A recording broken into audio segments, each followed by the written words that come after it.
ओम नमः शिवाय। जय श्री महाकाल। आप सभी लोगों को इस भाद्रपद मास के शुक्ल पक्ष की पद्मा एकादशी, जल झूलनी एकादशी, परिवर्तनी एकादशी की ढेर सारी शुभकामनाएं। जथा नामे तथा गुणे। इस एकादशी का नाम ही परिवर्तनी है, जो कि परिवर्तन ही परिवर्तन है। हमारे जीवन में भी इस प्रकार से परिवर्तन जरूर होंगे। प्रभु महादेव की कृपा और देवाधिदेव श्री हरि नारायण विष्णु की कृपा हमारे पूरे परिवार पर सदा सर्वदा बनी रहे। परिवर्तनी एकादशी है, यह हमारे जीवन में परिवर्तन जरूर से जरूर लाएगी।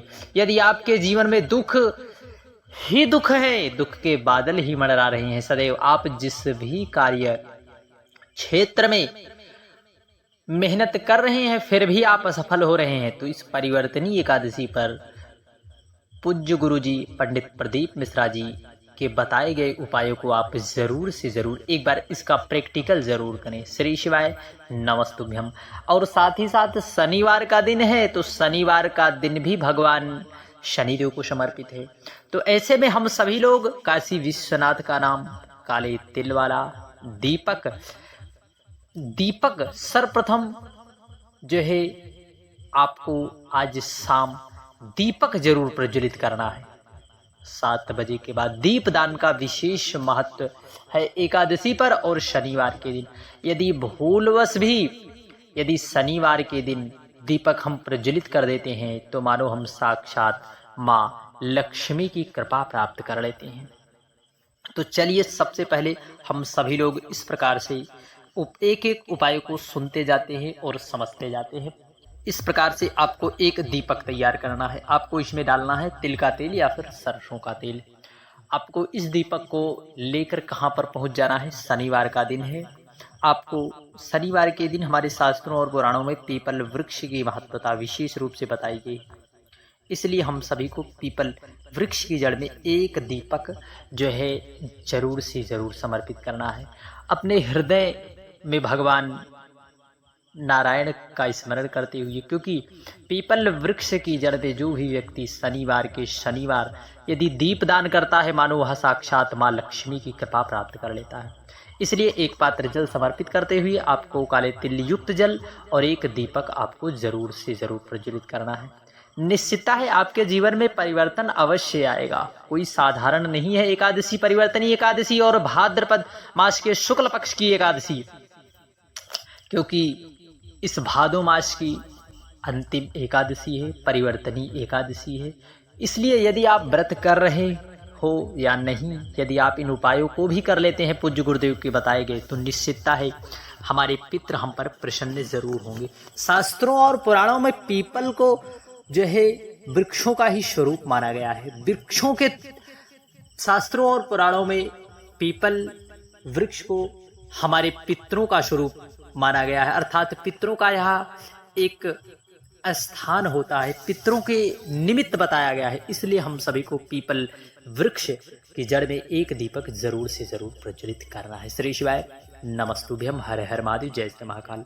पढ़ते हैं अगले विशेष उपाय की ओर। अगले विशेष उपाय में इस प्रकार से आप पीपल में जल देख रहे होंगे। आपको यह जल कोई साधारण नहीं है, तीनों तापों को नष्ट करने वाला, काल सर्प दोष, वास्तु दोष, पितृदोष। तो ऐसे में यदि आपकी कुंडली में पितृदोष है, किसी ने भी यदि कह दिया हो, तो यदि पितृदोष किस कारण होता है? यदि हमारे पितृ हम पर नाराज हो जाते हैं, तो ऐसे में आपको इस जल को प्राप्त कर लेना है। शनिवार का दिन है, आपको बड़े ही आसानी से प्राप्त कर लेना है। फिर उसके बाद इस जल को लेकर आपको पहुंच जाना है देवाधिदेव महादेव कुबेर भंडारी के मंदिर में। एक पात्र जल के साथ उस जल को यहाँ पर समर्पित करना है जहाँ से जल नीचे गिरता है। अब कहोगे कितना जल हम एकत्रित करेंगे? यदि एक बूंद, आधी बूंद भी यदि जल प्राप्त हो जाता है, यदि आपका भाव दृढ़ है, विश्वास आपका प्रबल है, तो निश्चित है प्रभु महादेव की कृपा आपके पूरे परिवार पर जरूर होगी और तीनों दोष जरूर से जरूर शांत होंगे और पितृ आप पर कृपा दृष्टि जरूर दिखलाएंगे। आपके कार्य में जो अड़चने आ रही हैं वह अड़चने जरूर से जरूर दूर हो जाएंगी, क्योंकि कोई साधारण नहीं है पीपल जल वाला विशेष उपाय, क्योंकि शास्त्रों और पुराणों में जो है गीता में जो है भगवान श्री कृष्ण कहते हैं वृक्षों में मैं पीपल हूँ। भगवान श्री कृष्ण भगवान श्री हरि नारायण का एक स्वरूप है। इसलिए आप सभी लोग जरूर से जरूर इस विशेष उपाय का प्रैक्टिकल करें। श्री शिवाय नमस्तुभ्यम, हर हर महादेव, जय श्री महाकाल। बढ़ते हैं अगले विशेष उपाय में। अगले विशेष उपाय में यदि किसी ने आपको कह दिया, किसी ने यदि कह दिया कि आपकी कुंडली में शनि की 7.5 है, ढैया चल रही है, तो ऐसे में आपको किसी के पास जाने की आवश्यकता नहीं है और बिल्कुल भी परेशान होने की तो बात ही नहीं है, क्योंकि आपको बहुत से ज्योतिष लोग, बहुत से जो है ज्ञानी लोग आपको भ्रमित करने का प्रयास करेंगे कि जो है आपको ऐसे करवा दो, वहाँ जाकर ऐसे करवा दो। परंतु पूज्य गुरुदेव पंडित प्रदीप मिश्रा जी ने बिल्कुल आसान और सरल उपाय बताया है।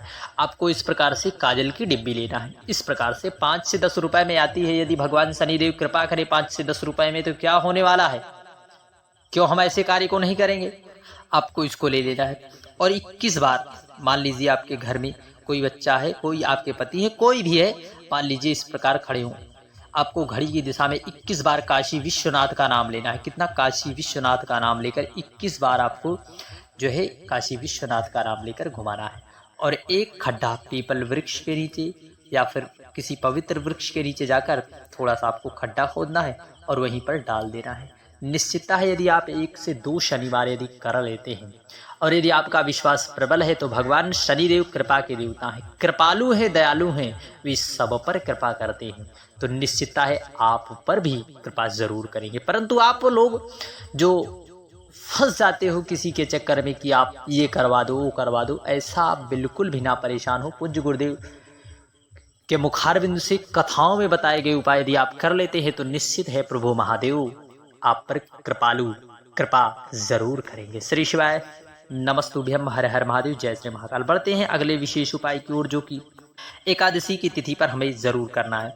इस प्रकार से एक पात्र में जल लेना है। आपके पास कोई पात्र, इसमें गंगा का जल और 7 बेलपत्रे डाल ले और आपको इस जल को लेकर पहुंच जाना है भगवान देवाधिदेव महादेव कुबेर भंडारी मंदिर। वहां पर सर्वप्रथम आपको नंदी दिखाई देंगे, वहां पर आपको जल समर्पित करना है। परंतु गलती नहीं करना है, आपको बेलपत्र बिल्कुल भी नहीं समर्पित करना है। यह विशेष उपाय किन परिस्थितियों में करें? यह विशेष उपाय आपके घर में धन टिक नहीं रहा हो, आपके बच्चे गलत मार्ग पर जा रहे हैं, तब आप इस विशेष उपाय का प्रैक्टिकल जरूर करें। निश्चित है कि यदि आप इस उपाय को करते हैं तो आपके बच्चे सत्मार्ग पर जाते हैं, आपका धन मान समझना जुए आदमी नहीं जाता। आप जल यहाँ पर समर्पित करें, फिर उसके बाद बेलपत्री महादेव पर समर्पित करके प्रार्थना करें। प्रार्थना करने के बाद आपको जो है झोली पसार कर प्रभु महादेव से जो जैसी आपकी मनोकामना है वैसा भाव रखते हुए प्रभु से आप बोल दें। निश्चित है आपके घर में धन रुकना भी चालू निश्चितता है होगा। श्री शिवाय नमस्तुभ्यम, हर हर महादेव, जय श्री महाकाल।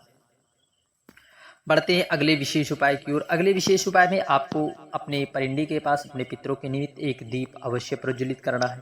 साथ ही साथ इस दिन भगवान श्री हरिनारायण विष्णु का बड़े ही प्रसन्नचित भाव से पूजन यजन करें। और आप यदि व्रत कर रहे हैं तो व्रत भी करें, माताएं यदि कर रही हैं तो करें, और व्रत की कथा को अवश्य सुनें।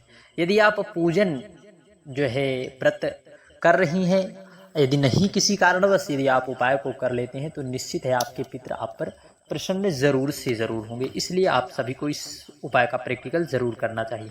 और इस दिन शमी वृक्ष की जड़ में एक दीपक अवश्य प्रज्वलित करें, क्योंकि शमी वृक्ष साक्षात देवाधिदेव महादेव को प्रिय है, साथ ही साथ भगवान शनिदेव को और गणेश जी को तो सर्वप्रिय है। और यह गणेश महोत्सव चल भी रहा है, तो आप ऐसे अवसर से आप अपने आप को अचूका न साबित कर पावे, इसलिए इस विशेष उपाय का प्रैक्टिकल जरूर करें। श्री शिवाय नमस्तुभ्यम, हर हर महादेव, जय श्री महाकाल। इस दिन जितना हो सके भगवान नाम संकीर्तन करें, किसी वृक्ष की पत्ती ना तोड़ें, अपने हाथों से झाड़ू ना लगावें, और किसी उस तरह के व्यक्ति से ना मिले जो है किसी भी व्यक्ति की निंदा व बुराई करे। तो ऐसे में आप उन व्यक्तियों से दूरी बना कर रखिए। जितना हो सके भगवान नाम संकीर्तन, भगवान के भक्तों का पाठ, गीता का आप श्रीमद् भागवत आदि स्वाध्याय आप कर सकते हैं। जय श्री महाकाल।